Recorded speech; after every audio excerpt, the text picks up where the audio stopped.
Well, hello, model car fans. Welcome to the Muscle Car Modeler. I am Ral, your host for the evening. Not that I would have a substitute or anything like that, but anyway, just kind of enjoying humoring myself. But this weekend, I decided I was going to do something a little bit different for you guys. Normally, I do an update on a specific one that I'm working on and keeping the videos strictly on one subject. But that's not truly how I operate or build my model cars. And so this week I'm just going to do a bench update because I've been working on all of these this weekend. I had a nice Memorial Day weekend, and I hope you guys did too. Having an extra day and a little bit of extra bench time was nice, and spending time with family and everything, that's always important.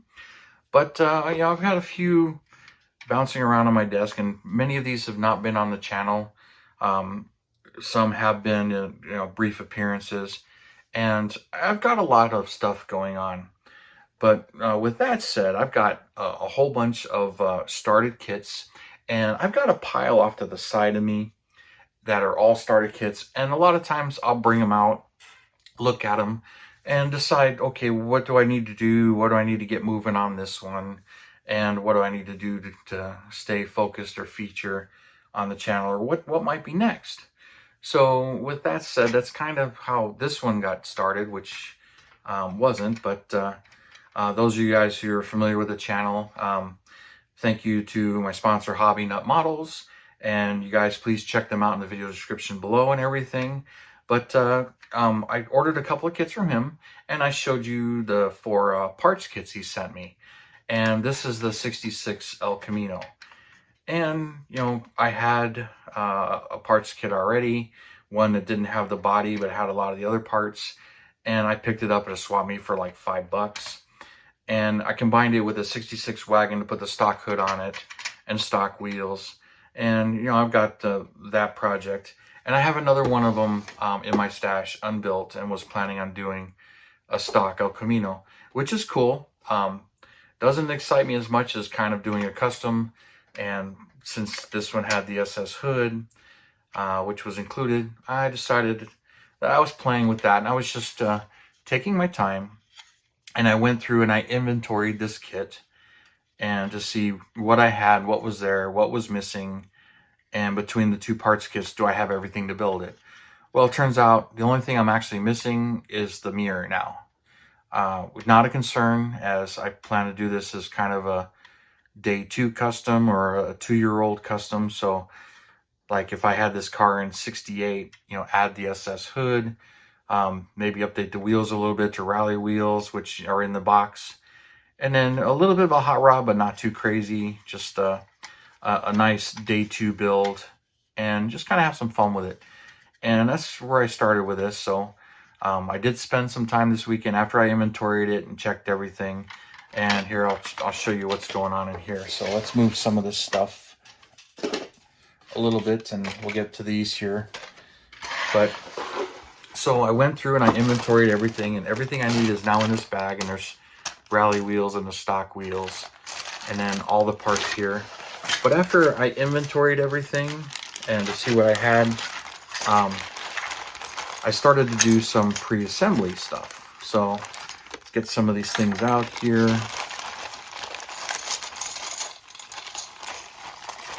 There's the dash.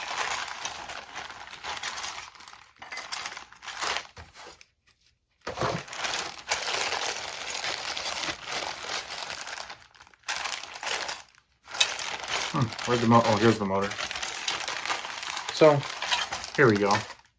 So I pre-assembled the 396 engine. I didn't put the oil pan on. I like to paint the oil pan separately because it's easier to get all around the oil pan with the airbrush and glue it in. But I pre-assembled the engine. So that's ready for primer and then to shoot it Chevy engine red. Pre-assembled the bucket seats. So did that. Then pre-assembled the dash, just 2 pieces here. And then last thing, I pre-assembled the rear suspension, but there's 7 parts here. And those of you guys are familiar with this kit. And then the wagon kit, they show you using these upper trailing arms. The real car has them. I have a 71 Chevelle, so I know them pretty well. And they're in the kit, but they're not mentioned in the instructions. but they do. You know, the parts are there. They're all there to fit it. So I made sure, mocked them up and made sure the exhaust fit through them. So maybe there's a reason why they kind of skipped them, but they're just not mentioned in the instructions. So those got fitted and everything's fitted. So this thing's pretty much ready for primer now. But one thing I did find out, and it was mentioned to me, I thought I had a Lindbergh hood because I noticed it didn't quite fit right. So my thoughts were it's, you know, Chevelle wagon or the Lindbergh kit. So it was brought to my attention from somebody else that said, hey, you know, I don't know what Revell did, but the hoods aren't truly interchangeable without some work. Most of the time it's similar tools, so the stuff works, but being that this is a completely different body from the wagon, the El Camino did come first. I do know that, and the Chevelle wagon came later, but this is the Chevelle wagon's hood. I pulled out my other kit, compared it, and the stock El Camino hood from my parts kit is in that kit, so I double checked, and it's much smaller and narrower and doesn't quite fit, so you can add some sheets of styrene to get it to fit better, or, you know, it'll have a small gap, but really not too bad. Or paint buildup will swell it up to this. But this one, it stuck out like that far as, you know, the hood, and it was a tight fit. So I sanded the sides a little bit, and I spent like an hour shaping it and working the back panel so it's right up almost against that body line there. If you've seen the hood before it's sanded. So that's kind of how much I took off, about 1/8 of an inch to move it all the way back. So now the hood fits, the hood hinges are glued in place, and everything fits. So I'm like, all right, this thing is pretty much ready for primer. It's got a sink mark right here, which I kind of went over real quick. A sink mark here, and then the sink marks right here. On both sides have these sink marks, but this is fine. But this thing's pretty much ready for primer, and I'll decide what I'm going to do with it as far as color combo and the details, but been having a little bit of fun with it, and even though it wasn't planned to get started, I've been playing with it and pretty excited about it. But that's kind of how these go. I get kind of excited about something and get started on it. Another one that has been on my channel a lot and is getting finished. Here's my 71 Olds 442. You saw me clear it and do the blackout on the underside. Since then, it's been foiled. I got the windows all in it. But the only thing I realized I hadn't done was these taillights are clear. They're not molded in red. So I loaded up my stoplight amber and stoplight red in airbrush. So I was going to shoot these two, and true to my fashion, it's like, all right, what other kits do I need to shoot some stoplight red on? So I did do this one and then 2 other kits. My other 71 442 that I said I wanted to turn into the convertible version, which is a real easy conversion unless you decide to change the interiors to make it the 71 interior in the convertible. I would like to do that. It's a lot of work, it looks like, because nothing fits and they're completely different as far as the patterns go. And so that's going to be a bit of a challenge, but everything else is pretty much ready. This one is virtually ready to go together for final assembly, and it's pretty much right there. So that's a future thing. One of the other ones I got to work on this weekend, which you guys have seen all the reviews. Here's the 68 Coronet RT convertible. Well, I got some time to sit down and paint the silver and exhaust pipes, the aluminum, the black, the steel, the carburetor. I also put another layer of the stoplight red on these taillights because they were just a little too light as far as I was concerned. So I wanted to darken them up a bit. So I spent some time on this one. And then, you know, I got to shoot primer on this body. And I was in the mood to do some body work. So this one's got a layer of primer on it. It's been sanded over. And it's pretty much ready for color. I think I got an area or two to touch up, but the body's really nice and really doesn't need anything. So it's pretty much ready for color. So this is shot, got the other parts primed, and then the firewall's glued in place, and chassis is completely primed. And I'm planning to do the whole underside and kind of the over restored. So this is pretty far along, and then here's my bags of the extra stuff. So this one's been primed and worked on, and since I was doing body work, I got this one out. This is a Revell 67 Chevelle SS. Let me move this off to the side here, which is this kit. And I don't believe it's been on the channel, but it's one that's been in my stash. I started it in 2012 and really hadn't done much to it. It's been primered and probably at least a year ago as far as it was. And it was sitting, it pretty much just needed me to start sanding it up and checking it out. And it's pretty much ready for paint. I've got a couple little areas that I noticed I missed and just want to go back over them again with the sandpaper just to make sure everything's good. But I have the maroon paint for this, and it was planned to be maroon with black interior.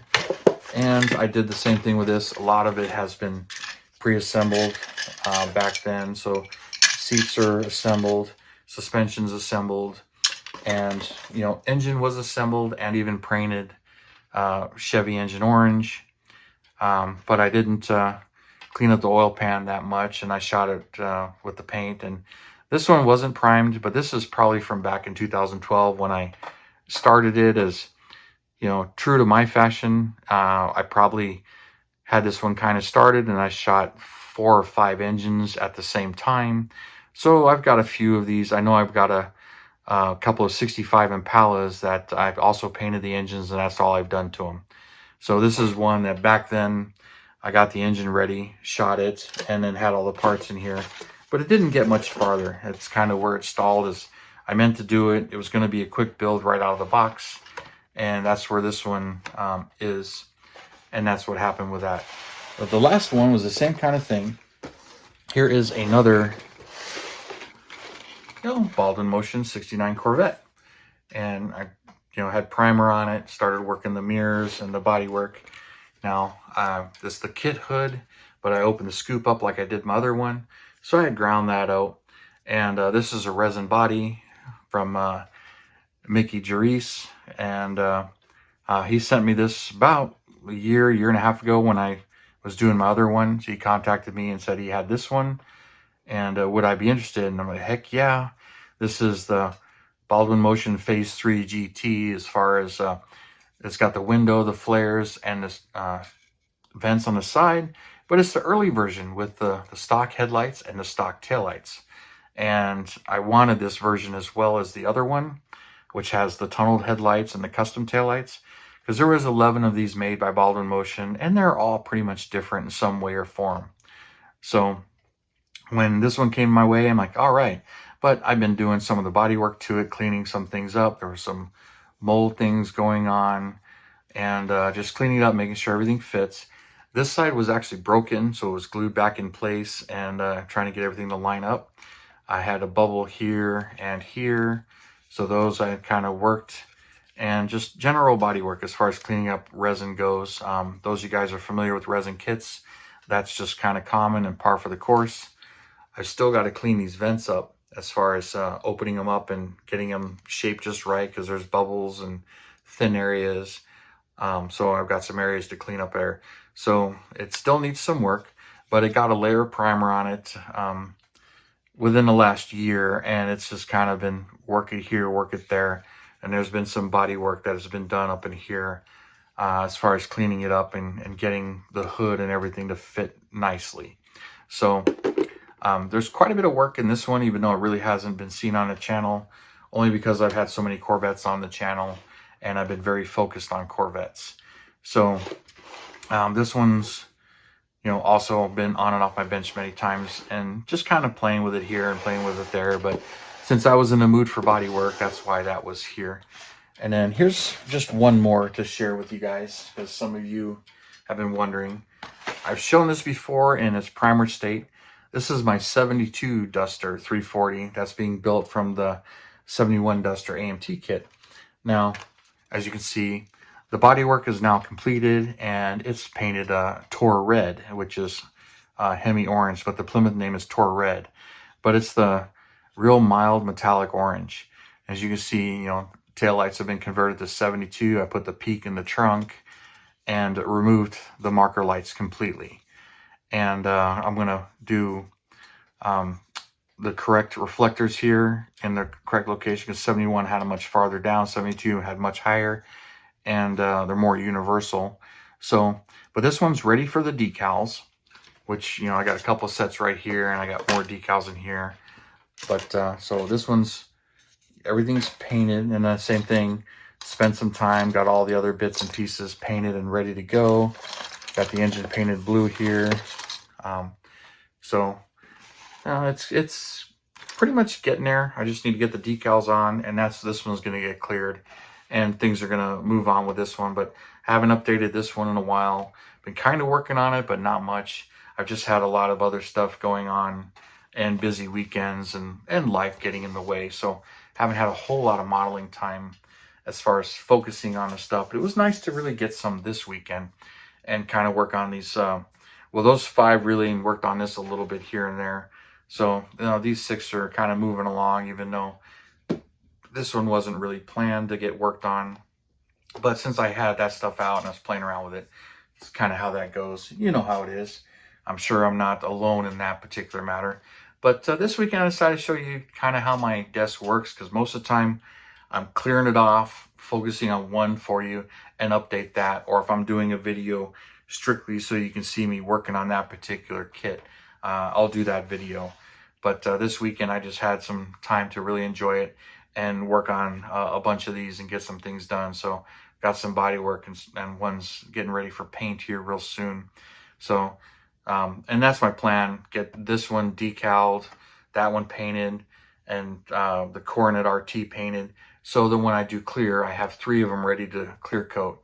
So that's kind of where my goal is at the moment. But I've got, you know, 2 more that I'm kind of playing with. So this one will probably get some primer on it, some more primer on that one.